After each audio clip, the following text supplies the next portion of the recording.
Welcome to Organic News with Kent Waters, revealing the truths behind the conspiracy. Every Tuesday from 6 to 8 Eastern.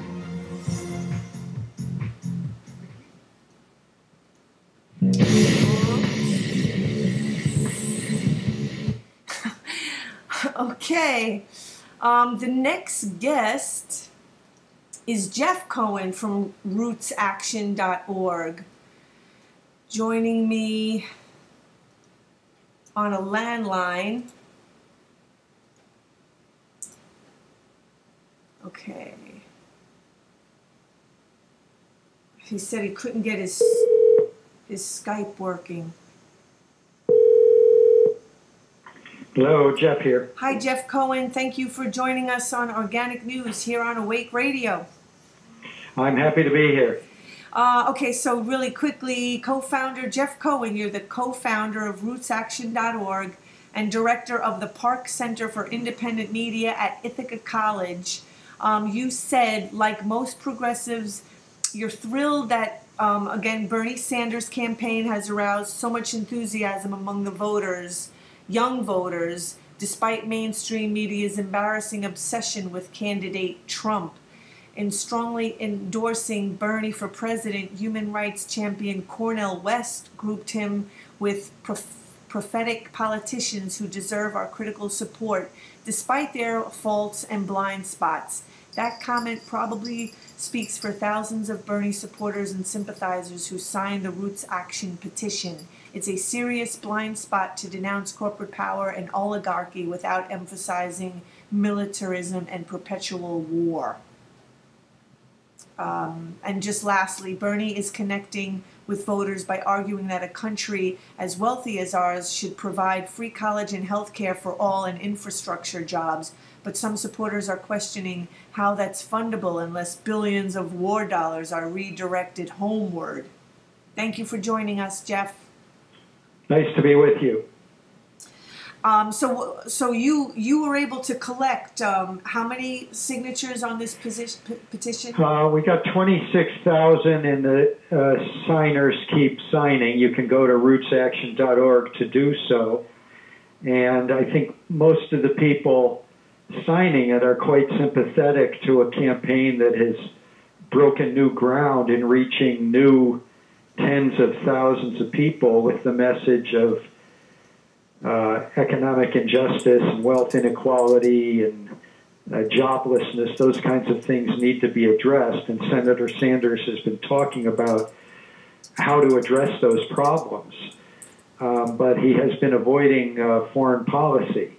And there's many people who are progressive, who are sympathetic to what Bernie is talking about on domestic issues, that are encouraging him, and that's the purpose of the petition, encouraging him to talk about militarism when he talks about corporate power, that corporate dominance of our society hasn't just led to wealth inequality and income inequality and lack of jobs and control of the government by big business. It's also led to militarism and war profiteering and perpetual war.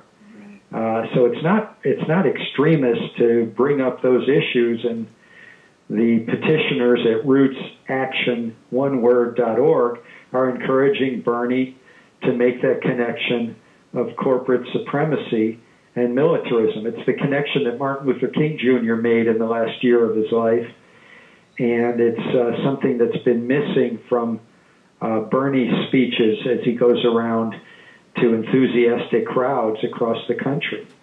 So maybe we need to do what the Black Lives Matter people did and just get up on stage when he's speaking and take the microphone. Yeah, I would hope not. I mean, again, it's obvious that the Black Lives Matter activists had some impact on Bernie's presentations, because along with the class inequality he's always talked about, increasingly in recent weeks, he's been talking about racial injustice and criminal injustice and the problems and the racist nature of a lot of our criminal justice systems and processes. But I would like to think that since Bernie comes out of the anti-Vietnam War movement, and Bernie, when he was a young student in the early 60s at the University of Chicago, was in the Student Peace Union, and Bernie, when he was the mayor of Burlington, Vermont, spoke out against the U.S. empire and how it was creating wars in Central America, that it shouldn't be a great leap for Bernie to realize that the war on terror has major problems, the so-called war on terrorism, that the military-industrial complex just sucks out too much wealth from our society and too much tax money away from domestic needs. So I'm hoping it doesn't require that kind of thing. I mean, Bernie has to understand that his base expects him to critique U.S. foreign policy, not just U.S. domestic policy.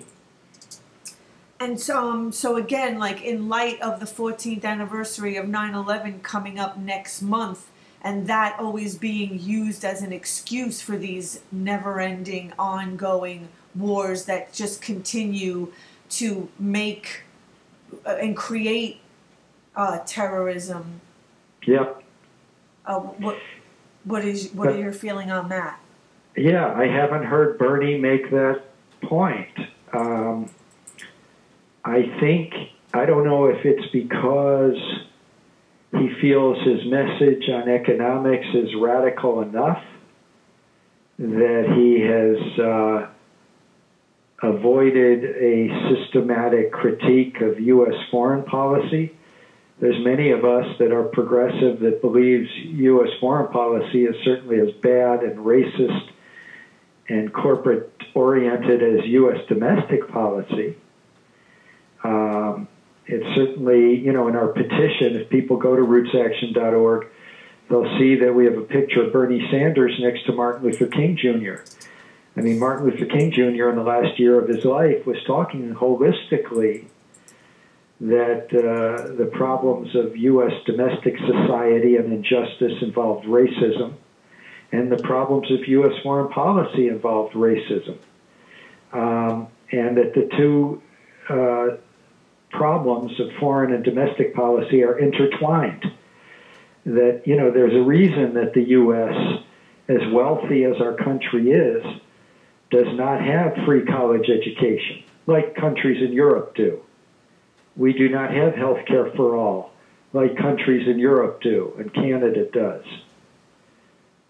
We do not have family leave and parental leave, paid leave. Yeah. We do not have secure pensions. I mean, the difference between the U.S.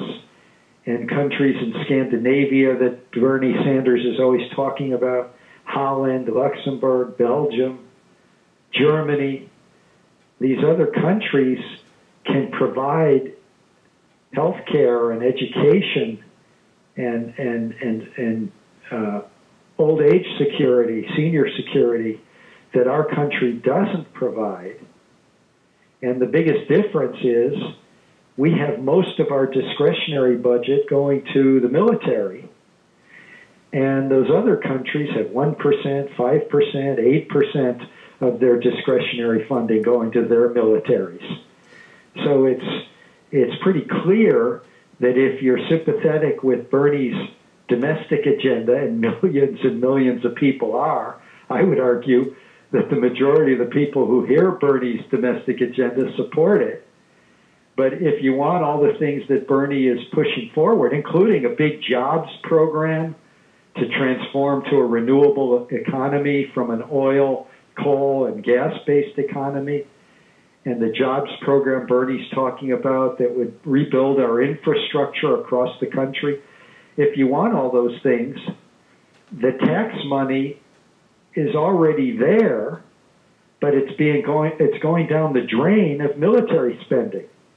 And so that's what the petition is urging Bernie to talk about that.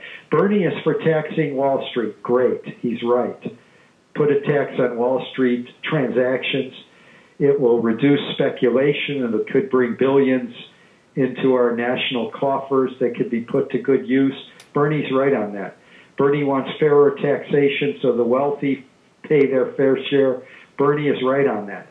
But to support the domestic agenda of social uplift and providing for the poor and providing for the working class, in order to do that, we've got billions and billions of dollars that are going to a militarist and adventurous foreign policy.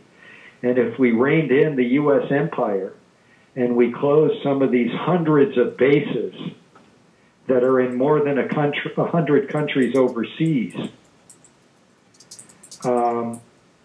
if we can do that, then we can really provide the domestic agenda that Bernie has so eloquently demanded. I wanted to, you spoke about these other countries and how they have, health care for their citizens, free college for their citizens, right, I said health care. Yeah. And so, but in this country, like all of these things have become for profit. I mean, health care is like for profit. I mean, big pharma. I mean, everything is like, under the guise of like healthcare, but meanwhile, it doesn't make people healthy. Schools leave students in hundreds of thousands of dollars in debt, and even just was talking about it with Norman Solomon before you. The prison system is all for profit. Yeah. Well, the interesting thing is that Bernie Sanders has been one of the leading voices in Congress for decades for nonprofit national health insurance. In other words, Medicare for all, enhanced Medicare for all. If you included poor people, if you included young people and middle-aged people into Medicare, you could provide an enhanced health care for all. And Bernie's for that kind of a nonprofit system. Bernie's a big believer in public education. So he's a big believer in the public sector and a big opponent of profiteering with our health care and profiteering with education and profiteering with criminal justice. So, it's hard to find fault with what Bernie has done as an office holder for years on those issues that you raised. How do we take the profit out of things that should not be about profit, like prison and school? Yeah, and there's been a bill. There's been a bill in Congress every couple of years for national nonprofit health insurance for all, single payer Medicare for all. I mean, there's legislation that's been introduced and reintroduced. At some points, it had more than 100 members of Congress out of 435 endorsing it as co-sponsors. So that's not, and the same thing with college for all.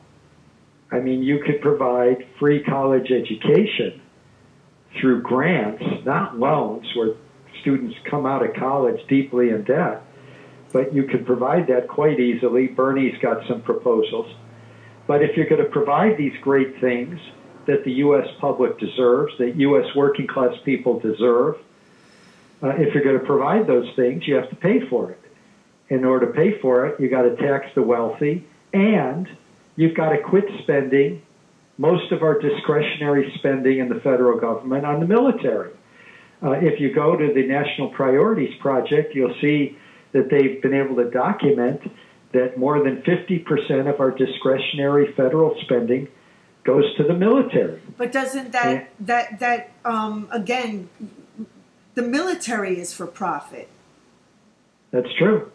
That's true. I mean, I would love it if the Department of War, what used to be called the Department of Defense, right. Up through the late 40s. Interestingly, when George Orwell was writing 1984, it was in the late 40s when our Department of War got changed to Department of Defense. It's not a Department of Defense. Right. If it was a Department of Defense, you wouldn't have military bases in more than 100 countries. You wouldn't have all these other bases in other countries when I'm told all countries combined have only, I think, externally like 35 military bases, and we've got hundreds and hundreds. Why? You know, it's not a Department of Defense; it's a Department of War. And an important aspect of the war machine in our country is that big corporations make huge profits from providing the weaponry, and when weaponry gets used in wars, they get to make more profits by providing new weapons to replace the old weapons and the old bombs that were exploded. They get to produce new bombs, and if you have the profit in war, you are going to end up with what a Republican president warned about in 1960, 61. President Eisenhower, in his very last speech, his farewell address, as he was leaving office in January 61 and President Kennedy was taking office, Eisenhower, a Republican, warned about the military-industrial complex. Now, in recent months, I've heard Bernie Sanders warning about the military-industrial complex. And he made a joke that, you know, he makes a joke that it was a communist, Dwight Eisenhower, who warned about it. Well, indeed, Dwight Eisenhower was a Republican president. Bernie Sanders is running, he's been an independent office holder his whole life. He's running in Democratic primaries. There's no excuse for Bernie not to be mentioning the profiteering that goes on in the military-industrial complex. And what we're hoping for Bernie is he's going to come up with a program and put it on his website for cutting the military budget seriously. And for maybe there needs to be some national defense plants that are not for profit, that produce things that one would need, you know, for actual defense instead of aggressive overseas war. So, I mean, I'm hoping that Bernie, who's got a very extensive domestic agenda on his website for president, I think it's berniesanders.com, but there's very little on foreign policy, almost nothing.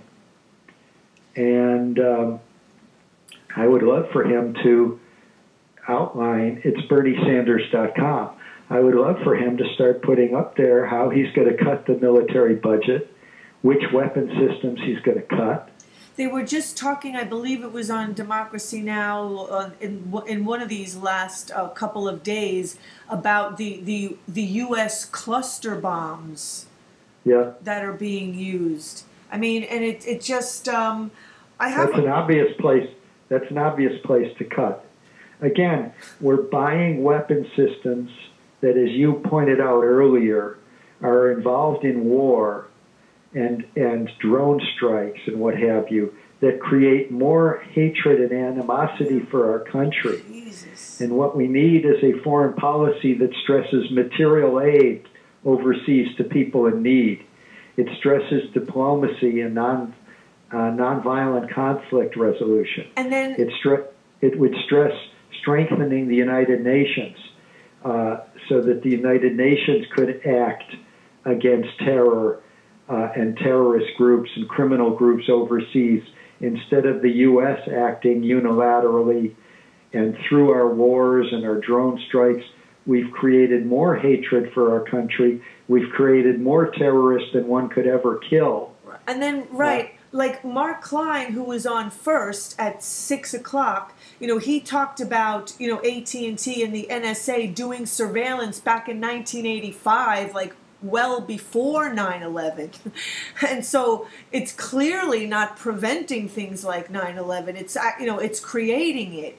And they use 9/11 always as an excuse to perpetuate all these wars and all of this surveillance and stuff. Like, meanwhile, all it's doing is creating people that want to do these things to us. I mean, I question the 9/11 official story. I'm one of those 9/11 truthers. I'm just gonna kind of, put that on the record. Like exactly, where I draw the line. I still haven't figured that one out yet. But I mean, even if terrorists were able to pull off 9/11, they probably had a good reason to do it. We gave them. Well, no, I don't know. There's never a good reason to kill 3,000 innocent people. But if they, if like you said, we're creating all these enemies. No doubt we're creating enemies. But I mean, the reality is that Al Qaeda, a terrorist group that has acted and killed a lot of innocent civilians in various countries, Al Qaeda is a group that basically grew out of a CIA operation against the socialist government of Afghanistan when they had a pro-Soviet government. And the CIA, it was one of the major CIA operations of the 1980s, was the operation in Afghanistan. And as part of that operation, they recruited very extreme Islamists from throughout the Arab world, along with Saudi Arabia. The U.S. CIA armed these people, trained these people, equipped these people, and one of the offshoots of that CIA operation was the foundation of Al Qaeda, which means the base. It was a base that was partly aided by the U.S. CIA in the war against the socialist government in Afghanistan and the Soviet occupation in Afghanistan. So you can talk about how U.S. foreign policy in country after country has bred terrorist groups. If it wasn't for the U.S. invasion of Iraq. Yeah. And didn't Al Qaeda expand and get larger after the U.S. was like, right, after the U.S. the U.S. invasion of Iraq is what bred a new group that did not exist, which was called Al Qaeda in Iraq. Al Qaeda in Iraq is now called ISIS or ISIL. Right. So it's just like morphing. I mean, U.S. foreign policy. I'm not one of these people who believes there were hundreds of sticks of explosives strewn throughout the World Trade Center. I mean, I'm one who believes that the Saudi-based Al-Qaeda operatives attacked us on 9/11, but it was U.S. foreign policy that helped create this group known as Al-Qaeda, and it was the U.S. invasion of Iraq that helped. That did it. It didn't help. It did create Al-Qaeda in Iraq, which led to ISIS, which is now terrorizing people, blowing up temples. I mean, there are real terror groups in the country. Right. And U.S. foreign policy, beginning in the 80s, has helped these groups grow and has bred these groups. And the U.S. 100% support for Israel, the Israel right or wrong foreign policy, has helped breed, helped people recruit to terror groups. So if we had a more human rights-based foreign policy that was concerned about Arab publics living under dictatorships we support, and what is happening to Palestinians in the West Bank and Gaza, if we had a foreign policy based on human rights, based on international aid, we'd have a foreign policy that cost us taxpayers a lot less money and provided help and a helping hand to people in the Arab world and in the Middle East, instead of creating constant enemies and helping these terrorist groups recruit. Why is it that it's just the United States that is just, for profit, at any cost? I mean, why is it just the U.S. and not other countries don't have that mentality? Well, some do, but Bernie Sanders is correct when he points to these countries that have had a lot of socialist parties and social democratic parties elected year after year, like in Scandinavia, where the Swedish Socialist Party was the governing party for half a century. And in countries that have elected socialists and social democrats, there isn't such naked profiteering in every aspect of political life.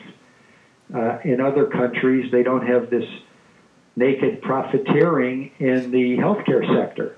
They don't have naked profiteering in the criminal justice sector. Right. They don't have naked profiteering in the defense industries in other countries. So there's no doubt that the reason that Bernie Sanders is having the biggest crowds of any presidential candidate is because he's talking about trying to counteract the profiteers in our society, what he calls the billionaire class. And it's resonating because, you know, in a society like ours that's so wealthy, there's no excuse for all the poverty. There's no excuse for inner city housing that we have and lousy schools that we have in inner cities. There's no excuse for it in a country as wealthy as ours. And when Bernie talks about that, it resonates. And that's why he's got such huge crowds, and he's resonating with young voters. We just, you know, we're encouraging Bernie to extend his critique to what's wrong with U.S. foreign policy, which is also screwed up largely because of profiteering and war profiteering. And so I just, for the last question, did you present the petition to Bernie Sanders? Yes. And what? No response yet. When we had about 25,000 signatures, and I encourage people to go to RootsAction.org and sign up, become a member of RootsAction.org, and sign that particular petition. But people are still signing it. We did deliver the first 25,000 signatures, and by the way, there's thousands of comments. Bernie, I support what you're saying about health care and free college, but please don't ignore what's wrong with U.S. foreign policy. There's thousands of those comments. They were all delivered to the Bernie Sanders for President campaign. We're awaiting a response. Well, Jeff Cohen from RootsAction.org, I want to thank you for being on, and thank you for what you're doing. Thank you. Thanks for having me. Bye-bye. And have a great night. Thank you. Okay, just before we play and get to our last guest, Bill Jacoby, the lawyer involved with Architects and Engineers for 9/11 Truth, one quick song.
Welcome to Organic News with Cat Waters,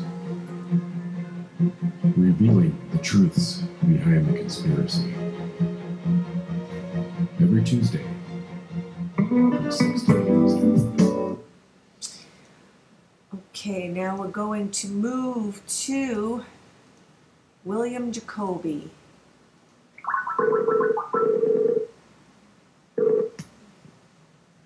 Hello. William Jacoby, thank you for joining us on Organic News on Awake Radio. Hi, Kat. It's good to be with you. Glad you can join me. So you were appointed by Richard Gage of Architects and Engineers for 9/11 Truth to be a team leader. That's right. And you're going to be speaking not this weekend, but next weekend at the HR14.org event that is going to be held here in New York at the West Park Presbyterian Church on 86th Street in Amsterdam. And you are part of a panel, let me see, where are you? Panel number 3, Evolving into a Real Movement, the Next Stage in Grassroots Organizing.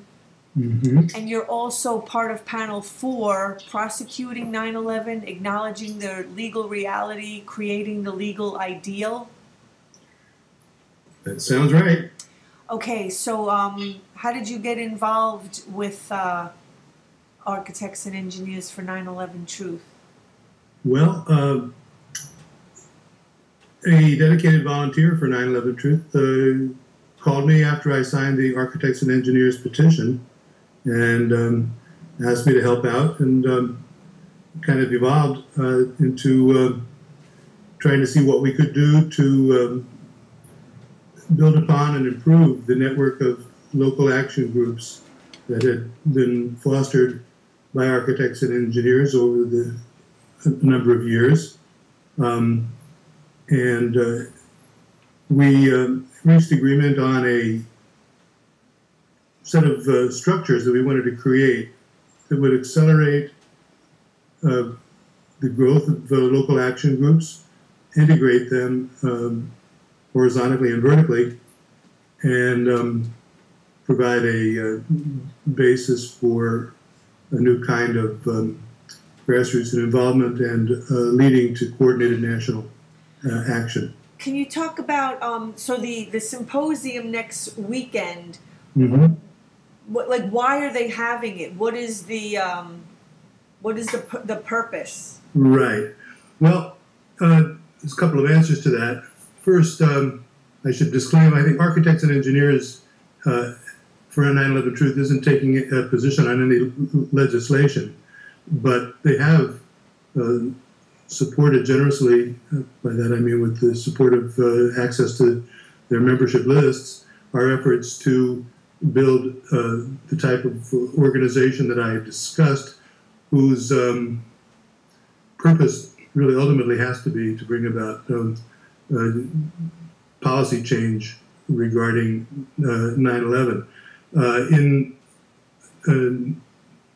New York and in many other places, the emergence of House Resolution 14 regarding the 28 pages as an issue which has some political traction in that it's been endorsed and discussed in Congress by members of both parties, presents an option which local groups such as what we will be building upon at that symposium, that they can use to take steps in the direction of bringing about what is our primary goal, ultimately a complete and thorough, effective new investigation of 9/11, the events of 9/11, backed by all the legal powers necessary to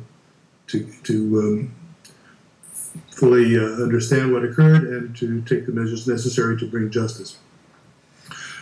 So, in other words, the purpose for this seminar or this symposium, it's got a pretty comprehensive outline, which I don't know if I can quickly speak to all of the panels, but there will be an important one regarding HR 14 that will be presented by that'll be developed by leading alternative journalists.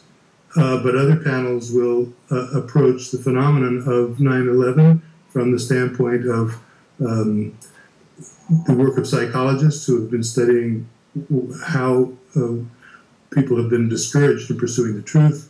There will be a panel of lawyers, as you mentioned, which will be talking about the legal history of trying to challenge the post-constitutional state, as some of us refer to it, that was created by 9/11, and to use the courts as a device for peeling back the onion and getting at the truth of those events. But an underlying theme of this symposium will be to take advantage of the private investigative work which has been done by many dedicated volunteers and researchers, and use that as a platform for moving more into the area of empowerment of the citizenry to demand the kind of action which so far has not been forthcoming, and which the mainstream media have been careful to steer any attention away from. So we hope that we can come away from that meeting with the nucleus of a number of local action groups in the New York City area, which in turn can fuel that same development across the country. Efforts are underway across the country now to build this kind of grassroots organization, really as a form of alternative expression, political expression, demanding the truth. The title of the symposium is Declassify the Truth, and that points beyond 9/11 and, for that matter, beyond HR 14 to the larger problem that so much of the essential truth information that we need as citizens has been classified or hidden, that we really need a movement demanding that kind of declassification and more disclosure so that we can perform our role as citizens effectively. So just before you came on, Jeff Cohen of RootsAction.org, and they were presenting Bernie Sanders with a petition to try to bring his focus more towards militarization, and he brought up Eisenhower in 1931 and warning the people about the military-industrial complex, and I mean, so you're right. I mean, it's clear that the for-profit country that we live in, healthcare is for-profit. Students are in debt for profit. The prison, the so-called justice system is about profit. And so releasing the 28 pages, I mean, the fact that they're even classified in the first place, is to possibly, keep the cash cow running. Yeah. Well, I think one reason Architects and Engineers is supporting this effort to build grassroots organization. I'm speculating as to exactly their reasons, but when you look at some of the recent setbacks, you might say, that have occurred, they point to something other than a simple debate on the merits of a case. Of course, Architects and Engineers for 9/11 Truth, as you know, really has focused its attention on the events of September 11, 2001 at the World Trade Center, and simply by bringing to bear principles of physics and the knowledge of architects and engineers, they limit themselves to pointing out that the buildings could not possibly have come down the way the official version says, that there had to have been some kind of controlled demolition.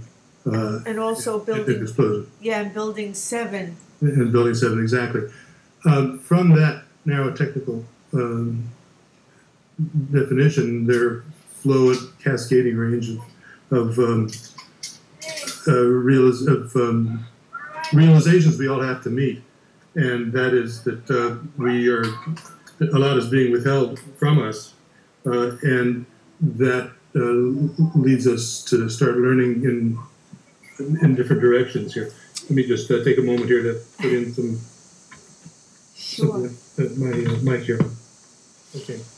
Can you hear me better now? Yeah, I could hear you. Yeah, there was a little bit of background noise briefly. So again, I'm just going to talk about HR 14 and declassifying the 28 pages, and it was initiated by Senator Bob Graham, and also Rand Paul got involved. And it was just a few months ago down in D.C. that they had some sort of a hearing about it. Were you part of that? Did you? No, I wasn't. But what's been important, I think, is that Senator Graham and several members of Congress from both parties. Congressman Walter Jones. Exactly, Congressman Walter Jones, Thomas Massey, and several others initiated this in the House. And we should, it's very significant that there's the counterpart bill in the Senate is co-sponsored by Senator Rand Paul, Senator Charles Schumer, and Senator Kristen Gillibrand. And what's important about that is, you know that there's been a campaign to make discussion of 9/11 kind of really off the table for polite discourse. We could talk about that on one hand, but the result is that generally we have seen legislators, even judges, newspapers, all shun it as if you were offering them a little tube of anthrax to ingest. But the fact that 28 pages were left in blank in the 9/11 Commission report and the House Senate Intelligence Committee report about 9/11 certainly attracted attention, and Senator Graham was involved in the work which was done on it, which, of course, it's secret, so we haven't read it, but among other things, it deals with the involvement of Saudi officials who were close friends of the President Bush in sending money to the people who were the alleged hijackers of the planes. So it kind of cries out for to be investigated. Can you repeat that, what you just said? Sure. What we know about the 28 pages is that they address investigative work by the congressional staff of the intelligence committees on the fact that monies were passed from people involved with the Saudi government to hijackers, and some of the members of that the Saudi government that are involved in this were close friends of President Bush. So one would think that this would be an important thing to investigate, and it was investigated, but it's been suppressed. And so that's why a number of courageous, it shouldn't require courage, but in fact it does require courage on the part of some congressmen and our senators, are calling for the release of this information. And it stands so much on its own merits. I mean, how could one not want to know the relationship between, how would one want to classify something so basic as funding from a close ally with close relationships to the president, to what the story of what happened on 9/11 is being put out. It just doesn't. It cries out for explanation, and it basically it stinks like a rotten herring. And to be covering it up on the grounds of national security makes you wonder about how the whole national security rationale for secrecy came about and is being used.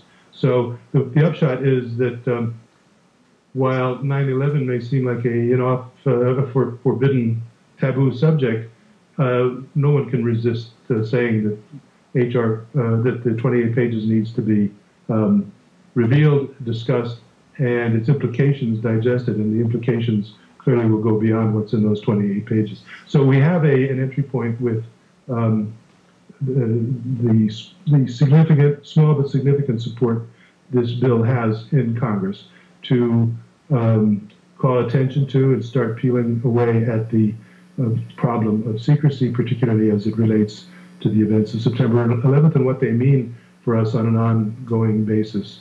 today. And of course, those ramifications are quite substantial, since the entire war on terror is predicated upon the interpretation we've been given of the events of that day.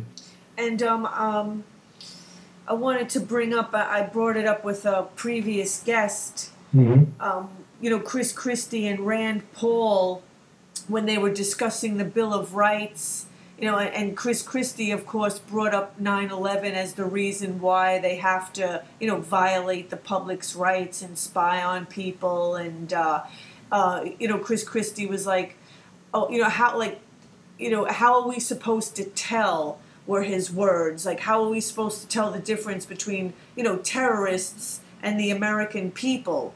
So, to me, for him to say that, like, out, just right out loud, like getting the public, I mean, it just, like, it really boggles my mind that they say that they have to violate the very rights of the people that they're supposed to be upholding in order to protect you. That's exactly right. There's been, I think, perhaps the deception of 9/11 begins with the premise that was advanced from that day on, that the obligation of our president and of our government is simply to keep us safe. Their oath is not to keep us safe. We have gone into major wars around the world where many Americans were killed, and if the objective was just to keep Americans safe, we certainly wouldn't have been in those wars. The oath that our presidents take is to protect and defend the Constitution.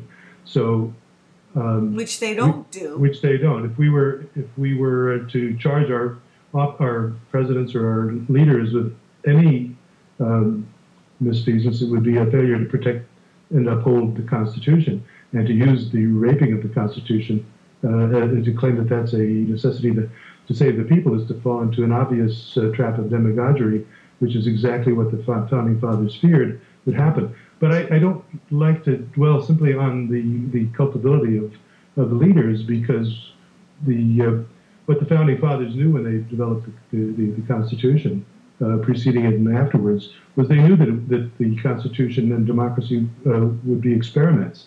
And Franklin, of course, said that we were given a republic if we could keep it. So I feel that it's not to let leaders off the hook, but if we're going to point the finger, we have to really point it at ourselves as citizens. It's not all our fault, because if we're not given information, it's hard to make good decisions. But we've been allowed ourselves to be deceived for a long time, and we have certainly allowed ourselves to believe that it all depends on our leaders and we don't really have to do very much. We should just expect them to make everything work out right, and participation and involvement and questioning, and most of all, the demonstration of courage to uphold these rights that the Constitution, quote unquote, guaranteed us. It guarantees them, but it doesn't guarantee them against their being assaulted unless we step up and use our powers under the Constitution to defend it. So that's really one of the reasons that we are looking to give that kind of an emphasis to this symposium, that if we don't find a way to utilize our strength as citizens to fight back on this, then we will be complaining and muttering as we proceed to spiral down the tubes. We need to get a hold of this and find ways to make our numbers meaningful. To address what you said about the people having the attitude that your government is supposed to protect you, or they're in charge, I can relax. I mean, I don't believe that that's the way that we're supposed to live. I mean, people are supposed to be, ultimately responsible for their own lives, and, minimal, government should be at just like the very, very minimal. And, I feel like we live in this really like complete nanny state, which, the people don't really grow up, to kind of full size, and which is, what enables them to be, misled and they're giving, kind of taught to give their power over to, I mean, this wouldn't be happening otherwise. Like, it couldn't happen otherwise. Your government couldn't abuse its power, if the people weren't turning their power over to it and expecting them to be, to take care of you. That's right. There's a lot of some declassified documents point to a fairly deliberate strategy of psychological operations aimed at keeping the American public docile and not questioning the enormous range of clandestine activities that have been undertaken in our name, and it's been done in such a way that we could feel that we were not responsible for them, that maybe we didn't do them, but their consequences around the world have been substantial, and their consequences for the direction of our national wealth and priorities has been extremely substantial. So the psychologists speak of learned helplessness. It's as if we've been trained to believe that there's really nothing we can do. And how many people do you talk to on the street who complain about how things are going, but they shrug their shoulders because they say there's nothing we can do? That's an anti-American, an un-American thing to say. I just had a conversation with a friend that grew up on the same block as me, like the sort of the same thing. It's the attitude that a few have always had power over the many, and it's always going to be that way. And I argue that. I mean, like, what else are you doing with your life on this planet? And I think that what your friend was saying is not just an opinion. I think it's an opinion that that is being drummed into us deliberately. Yeah. So when I talk about organizing, another word I'd like to bring out is empowerment, because there is something very therapeutic in fighting back against learned helplessness, and it can make one really feel rejuvenated, empowered, and make one's life have a lot more significance to oneself if we are engaged in the events of the day, as opposed to putting our head down, reaching for a false security and muttering over and over again that there's nothing that we can do. Just as the Constitution should be, the duty of officials is to protect and defend the Constitution. It's that can take courage, and it's up to us to, instead of being fed a diet of fear or feeding ourselves on fears, to throw them off, say, we too would be ready to give our lives for what our country stood for and can stand for again within the context of our institutions. So there's something therapeutic about banding together and asking, what can we do as citizens to take back our government from one which seems to feel it has to classify everything for fear that we might find out what they're doing. I equate, because, I love psych. I was a psych major. I've studied all about, dysfunctional, abusive relationships my entire life, and trying to teach people about what fit and healthy relationships look like. I